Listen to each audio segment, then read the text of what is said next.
안녕하세요. 전 40대이고 딸아이를 키우고 있는 워킹맘입니다. 워킹맘이라면 아마 오늘의 제 사연이 더욱 공감 가실 듯해요. 아이는 키워야 하고 키우려면 또 돈을 벌어야 하는 이 지긋지긋한 악순환의 굴레에 빠져 하루하루를 피눈물을 흘리고 삼키며 살았던 지난 날들을 다시금 떠올려보며 오늘의 사연을 한번 공유해 볼까 합니다. 전 웹디자인의 편집 쪽으로 일을 하고 있어요. 처음엔 전망이 그리 좋지 않을 거라 생각했지만 의외로 일을 하다 보니 더 전망이 좋아졌던 일이었고 제 일을 사랑하게 되었죠. 하면 할수록 매력적이었고 제가 발전할 수밖에 없는 계기를 늘 꾸준히 만들어주는 직업이었습니다. 이 직업으로 일을 하다 상대 거래처 회사 직원이었던 남편과 연이 닿아서 연애를 하게 되었어요. 서로 30대의 나이에 만나게 되었죠.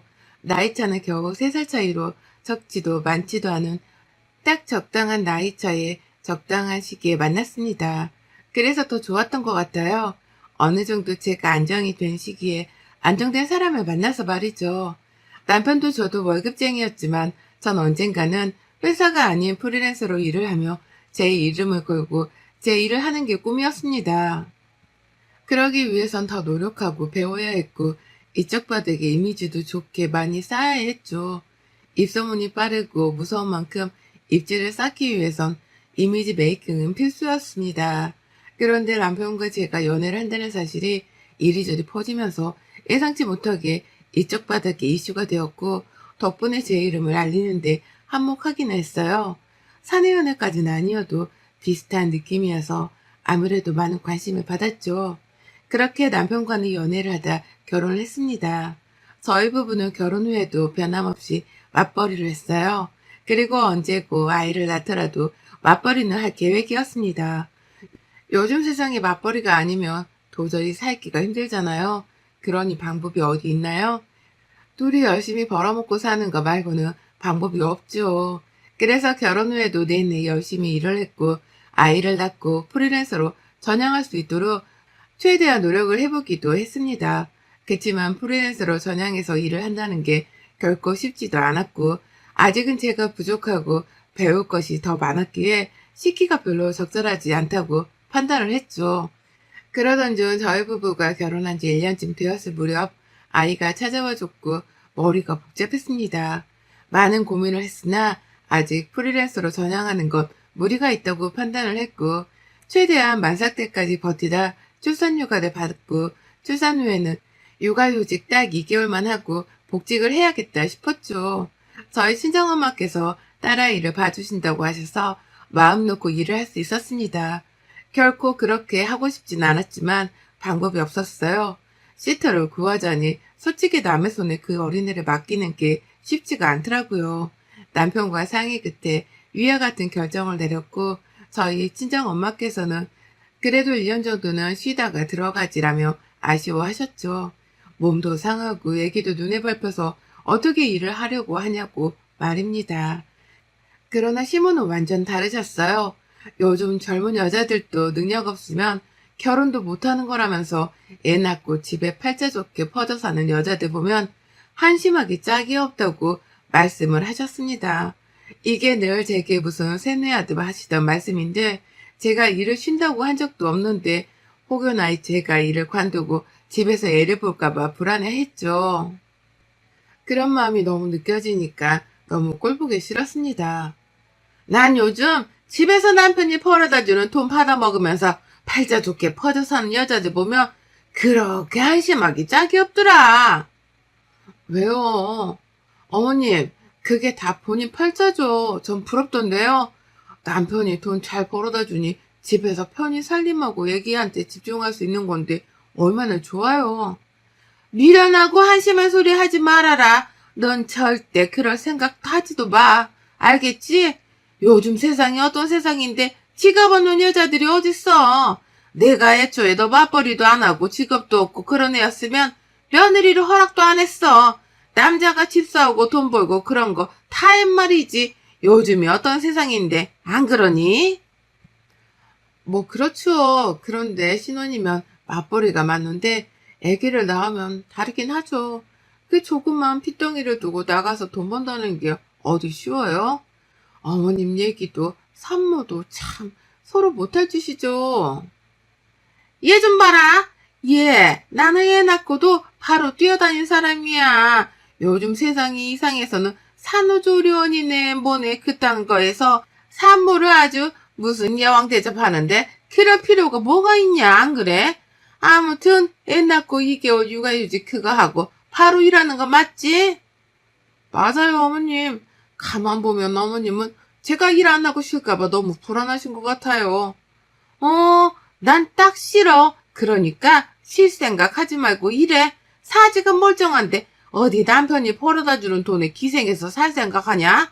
얼마나 멍청하고 미련하면 안 그래? 전 이런 시모의 마인드가 너무 웃겼던 게 본인 소개였거든요. 저희 시모가 한평생 일을 해본 적이 없었습니다. 어려서 바로 시부랑 혼전 임신으로 애 낳고 그렇게 사신 양반이라 한 번은 본인 손으로 일해서 뭘 벌어먹고 살아본 적이 없으셨죠. 그러다 시부가 남편이 20대 때 돌아가셨는데 그때 처음으로 일을 하셨냐고 여쭤봤더니 시부가 남긴 돈으로 아주 편히 살고 계신 양반이 저렇게 말을 하니 정말 웃겼습니다. 그리고 막말로 주부가 뭐 어때서요? 전 너무 부럽거든요. 내 새끼 낳아서 떼놓지 않고 품에 끼고 내내 돌보면서 그렇게 살고 싶은데 돈이 아쉬우니 그 어린 거 집에 두고 나가서 돈 벌어야 하는 입장인 건데 저렇게 말하는 시모를 보면 열불이 났죠. 임신 기간 내내 시모는 제가 혹여나 몸이 힘들어서 회사를 간둘까 걱정스러워 안부 전화를 매일같이 하셨어요. 제 건강이 걱정되는 게 아니라 회사를 관둘까봐 말이죠. 나다. 출근은 했지? 별일은 없고? 네, 출근했고 별일 없어요. 그래, 산모들 보니까 다 만삭 때까지 일하고 그러더라. 네가 뭐 몸쓸 일을 하는 것도 아니고 앉아서 컴퓨터나 두들기는데 힘들 게 뭐가 있겠어, 그치? 곧 출산이니 잘 버텨라. 어머님, 이렇게 매일 전화 안 하셔도 저 안 그만두니까 걱정 마세요. 이렇게 매일 전화하시는 게 더 힘드네요.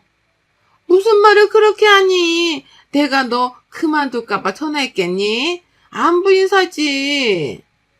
어머님, 매일 전화하셔서 첫 물음이 출근했냐, 회사 잘 나가냐, 그만둔 거 아니냐고 여쭤보시잖아요. 그만해주세요. 시모는 정말 하루가 멀다 하고 전화해서 저랬어요. 제가 딱 출산 예정일 일주일 전에 출산 휴가를 써둔 상황이었는데 이것도 트집을 잡았죠. 뭐하러 일주일이나 쉬냐면서 말입니다. 쉬면 뭐하냐고. 하루라도 일을 해서 돈을 벌 생각을 해야지. 어차피 컴퓨터 앞에 앉아서 일하는 거 힘든 것도 없는데 쉴 생각이나 한다면서 제게 미련하고 책임감이 부족하다는 말을 하더군요.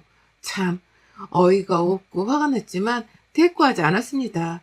곧 출산을 앞두고 있고 제 감정이 애기한테 전달이 되니 굳이 시부 때문에 화를 내고 싶지 않았거든요.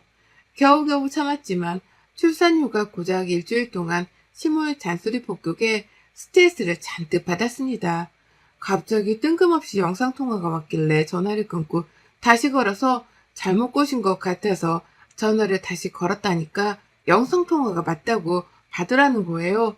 그래서 뭐지 싶어서 우선 카메라를 꺼둔 채 받았더니 주변에는 시모 지인들로 추정되는 사람들로 많았고 시모는 제게 이렇게 말했죠.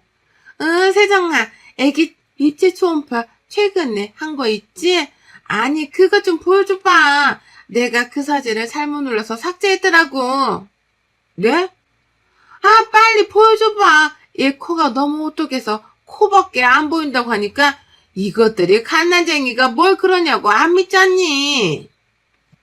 그렇게 전 입체 초음파 사진들을 하나, 둘, 셋 계속해서 영상통화로 보여드렸고 시모와 지인들은 애기의 얼굴이 이렇네 저렇네 평가를 하기 시작했죠.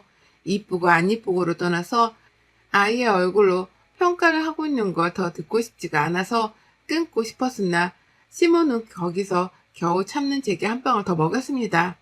아참, 그리고 너 애 낳고 2달 있다 복직하는 거 맞지? 아니, 내 친구네 며느리가 그런다고 해놓고는 지금 집에서 살림만 하고 있다는 거야, 글쎄. 너는 그러는 거 아니지? 어머님, 제가 아니라고 여러 번 말씀드렸는데요. 커봐라, 얘는 아니라니까. 얜 지 돈 벌어서 지가 쓰는 애지. 막 그런 애가 아니야.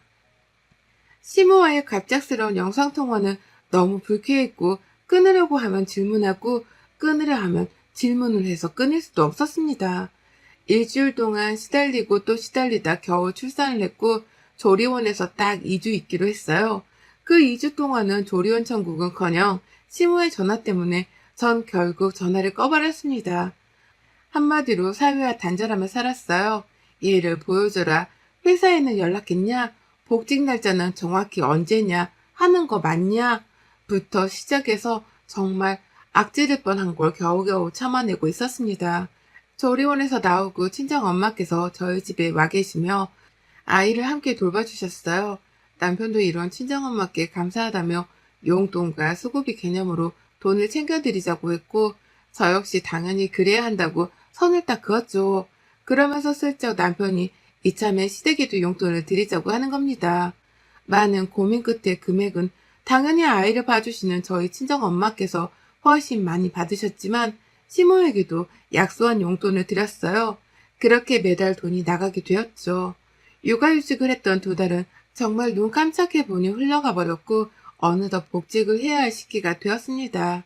복직을 하고서도 문제가 없었던 건 친정엄마가 아이를 봐주고 있으니 너무 안심이 되었어요. 그치만 이 평온함이 그리 오래가지 않았죠. 친정엄마께서 허리가 원래 안 좋으셨는데 디스크가 너무 심해지셨고 도저히 이 상태로 아이를 받으려고 할 수 없었습니다. 엄마께서는 괜찮다고 하셨으나 전 절대로 그럴 수 없었죠. 이미 아이를 봐준 것 때문에 이렇게 되신 것 같아서 너무 속상했는데 말이에요. 결국 아이는 어린이집에 보내게 되었고 저희가 퇴근할 때까지만 딱 그 2-3시간만 시모에게 부탁을 드려봤으나 죽어도 싫다고 하셨습니다. 어머님, 상황이 이래서 그런데 연하 하원하고 저희 퇴근할 때까지만 넉넉히 3시간 정도만 봐주실 수 있을까요? 아우, 나는 얘 못 본다. 나 우리 애들도 겨우겨우 키웠어. 그리고 다 늙어서 얘 보면 골병 들어. 니네 엄마가 대단한 거지. 나는 싫다. 연아가 아무리 내 손녀고 이뻐도 내 몸까지 골병 들어서 봐줄 정도는 아니다. 나도 살아야지. 내가 골병 들고 어디 아프기라도 하면 니들이 뭐 나 책임져 줄 거냐? 그 잠깐 동안 봐줄 시터 구하는 것도 애매서요. 그건 니들 사정이지. 니들만 애 키우는 것도 아니고. 아무튼 난 싫다. 시모는 딱 잘라 거절을 했고 결국 전 회사에 양해를 구해서 출근 시간을 당기고 퇴근 시간을 당겼습니다. 이것만 해도 이미 제 사정을 충분히 봐주신 거라 꽤나 눈치가 보이는 상황이었으나 아이를 키우다 보면 변수라는 게 참 많죠. 갑자기 아프기라도 하면 급하게 애를 데리러 가야 했고 그럼 일하다 말고 반차, 연차를 쓰고 가야 했어요. 이게 한두 번도 아니었던 게 유독 딸아이가 잔병치레가 많은 아이였죠. 너무 눈치가 보여 남편에게 연락해서 좀 가보라고 해도 본인은 절대 못 간다며 엄마인 당신이 알아서 하라는 말만 하고 연락 두절이었어요. 얘를 저 혼자 낳은 것도 아니고 저 혼자 키우는 것도 아닌데 열받는 것은 물론 서럽기까지 하더군요. 결국 이런 일이 반복되다 보니 근태가 엉망이 되었고 회사에서 공고사직을 당하게 되었죠. 그치만 억울하지 않았고 이해했습니다. 제가 대표 입장이라도 저 같은 직원 못 끌고 가죠. 하루아침에 실직을 하고 백수가 되니 막막하긴 했습니다. 그치만 어디까지나 아이를 키우다 일어난 일이고 저만의 문제나 책임이 아니라 생각했기에 남편과 진지하게 대화를 시도했죠. 내가 이럴 줄 알았어. 그래서 당신한테 같이 좀 하자고 했잖아. 당연히 같이 하는 게 맞지 않아? 나만 엄마고 나만 부모야? 어쩜 그렇게 무책임해? 돈만 벌어다 주면 그게 부모가 아빠니? 그럼 나도 그렇게 할 테니까 당신이 연하 케어해. 왜 나한테 다 떠넘기고 그래? 난 아빠고 당신은 엄마잖아. 결국 가장은 나 아니야? 가장이 무너지면 집 기둥이 무너지는 건데 그걸 원하는 거야? 이럴 때만 가장 같은 소리 하지? 어쩔 거야?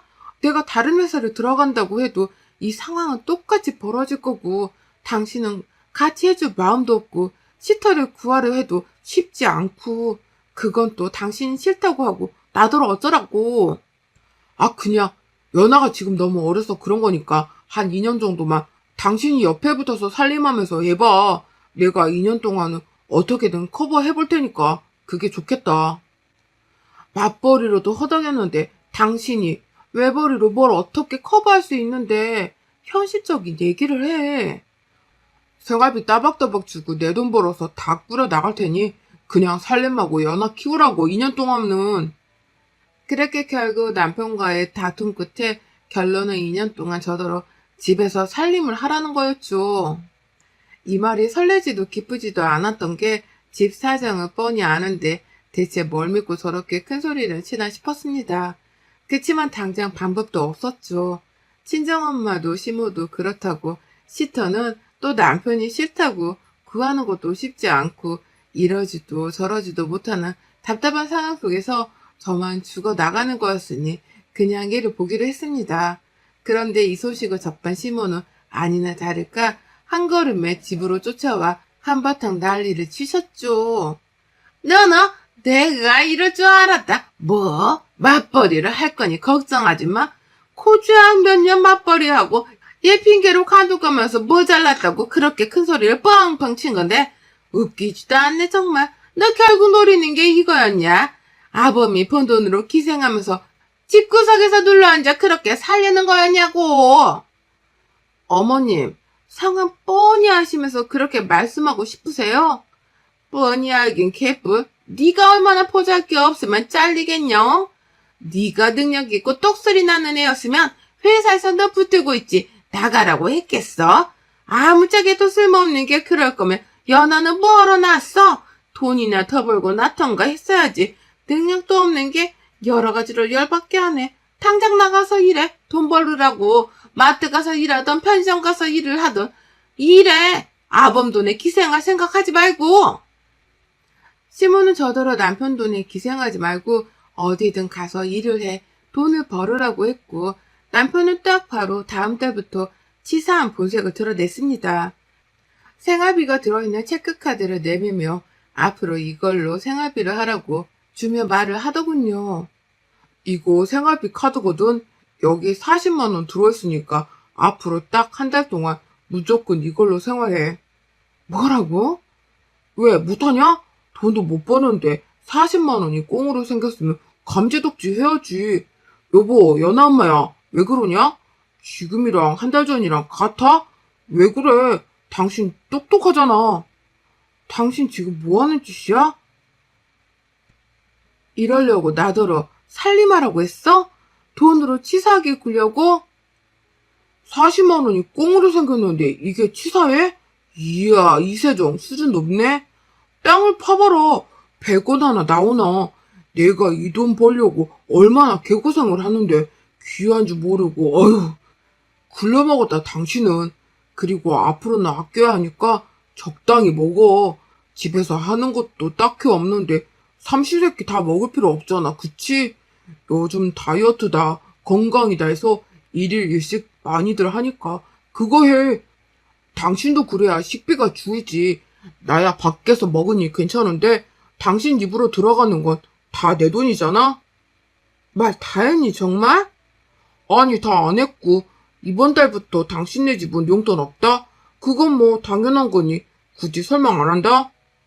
야 김민수 너 진짜 이럴래? 양심이 없네? 그럼 돈도 못 벌면서 니네 집에 용돈까지 보내라고? 내가 번 돈으로 생색은 다 내시겠다? 그게 아니라 지금 양가에 드릴 용돈은 다 못 드리지. 한 푼이 아쉬운데 우리 한편에 어떻게 용돈을 드려? 아니지, 난 벌잖아. 우리 집에 난 드릴 수 있는데? 정 효도하고 싶으면 네가 벌어서 드리던가. 왜 자꾸 우리래? 너는 못 벌고 나는 버는데. 남편은 심각할 정도로 절 무시했습니다. 본인이 경제권을 확 쥐고 흔들기 시작했고 돈으로 치사하게 굴었죠. 서러워서 참 많이도 울었어요. 제가 잘못한 게 뭐가 있나 싶었는데 아무리 생각해도 전 그저 사랑하는 사람과 결혼해서 서로를 닮은 아이를 낳은 것 말고는 없는데 어쩌다 이렇게 된 건가 싶었습니다. 그리고 저 사람과 시모가 저를 기생충, 거지 취급할수록 전 악해졌고 이를 악물었어요. 시모는 제가 하고 다니는 화장, 가방, 신발뿐 아니라 저희 집 가구 소품, 가전제품 등등 모두 하나씩 트집을 잡으며 돈도 없는 백수가 하고 다니는 건 갑부 같다면서 대놓고 비꼬며 욕을 했죠. 이미 다 있던 거고 일을 그만두고 저를 위한 쇼핑을 한 게 없는데 말입니다. 검소한 줄 모른다며 본인 아들만 불쌍하다고 내내 조욕을 하다 가는 게 일상이었던 시모였죠. 전 남편을 버리고 싶었고 시모와 남편에게서 벗어나고 싶었습니다. 그러기 위해선 제가 경제력이 다시 있어야 했죠. 늘 미루고 미뤘던 프리랜서의 길로 다시 접어들었고 아이가 어린이집에 가 있는 시간과 아이가 자는 밤 시간을 이용해서 미친 듯이 했어요. 하루에 정말 몇 시간도 제대로 못 자고 말입니다. 그렇게 제 이름을 걸고 제 일을 시작했고 하나도 제 이름을 기억해주는 업체들을 만나기 시작하며 슬슬 일거리들이 생겼어요. 그렇게 일감이 늘어나며 계약건들이 늘었고 기대 이상의 성과를 냈습니다. 월급쟁이였을 때 연봉을 한 달 만에 벌게 되기도 하고 그 이상을 벌면서 프리랜서의 길은 대성공을 했죠. 남편과 시모는 제가 컴퓨터 앞에 앉아서 그저 미련하고 멍청한 짓을 한다며 이렇게 돈을 버는 줄도 모르고 전기세 아까우니 그만하라고 나무랐고 나중에는 생활비에서 그 몇 푼 하나는 전기세를 빼고 주더군요. 그러던가 말던가 신경도 안 쓰고 있었고 전 변호사를 통해 미리 모든 걸 다 정리한 후 이혼 통보를 했습니다. 다른 건 다 괜찮은데 제가 번 돈이나 양육권을 빼앗길까 무서워서 이 부분을 철저히 준비했죠. 남편과 시모는 이혼을 통보한 제게 이렇게 말했어요. 이혼? 너 지금 이혼하자고 했냐? 드라마 좀 그만 보랬잖아. 세정아, 연아 엄마야. 왜 그래? 이혼하면 뭐 먹고 살게. 아니 막말로 나야 좋지. 미친 것? 당장 이혼해버려. 그냥 저런 미련한 거랑 뭐하러 사니? 이참에 터져먹고 이쁜 아가씨랑 새장가 들어라. 너도 어디서 저런 멍청한 게 며느리로 들어와서는 넌 지금 이혼하면 네가 어떻게 되든지 분간이 안 서지? 김민수, 네가 좋다고 매달려서 만났고 결혼하자고 졸라서 결혼도 했다? 그리고 애기 그렇게 원한다고 꼭 공동육아 할 거라고 해서 애기도 낳았지. 왜? 그만큼 신뢰했으니까. 근데 결국은 너나 네 엄마나 주둥이로 나부거리는 거 말고는 할 줄 아는 게 아무것도 없어. 둘을 보면 딱 그 말이 떠올라. 물에 빠져도 저것들은 주둥이는 둥둥 뜨겠구나. 이혼 빠르게 해줘. 그리고 꼭 세장가 젊고 이쁜 여자랑 하길 바라고 너도 니네 엄마도 나중에 너무 배 아파 죽진 않길 바래. 특히 어머님 성질이 워낙 고약하셔야지 배 아파 죽다 쓰러지실까 걱정이네. 아무쪼록 무탈 하지 말고 하는 일마다 쭉 차시길. 그렇게 이혼 과정을 밟았고 그 과정에서 제가 프리랜서로 대성공했다는 걸 알았죠. 저희 부모님께 각각 드림카이셨던 제네시스와 벤츠를 뽑아드렸고 명품도 이것저것 선물해 드렸거든요. 저 역시 드림카를 샀고 아이와 살 집도 마련했으니 말입니다. 이 모든 것들을 직접 눈으로 본 시모와 남편은 눈이 뒤집혔고 그야말로 배 아파 죽을라 했어요. 저를 어떻게든 다시 잡으려고 안간힘을 쓰며 달라붙는 거 겨우 끄집어내고 뻥 차버리고 시원하게 정리를 했고 지금은 딸아이와 함께 잘 살고 있습니다. 프리랜서로 여전히 잘 벌고 잘 웃으며 잘 살고 있어요. 여러분의 생각은 댓글로 남겨주세요. 오늘도 시청해주셔서 정말 감사합니다.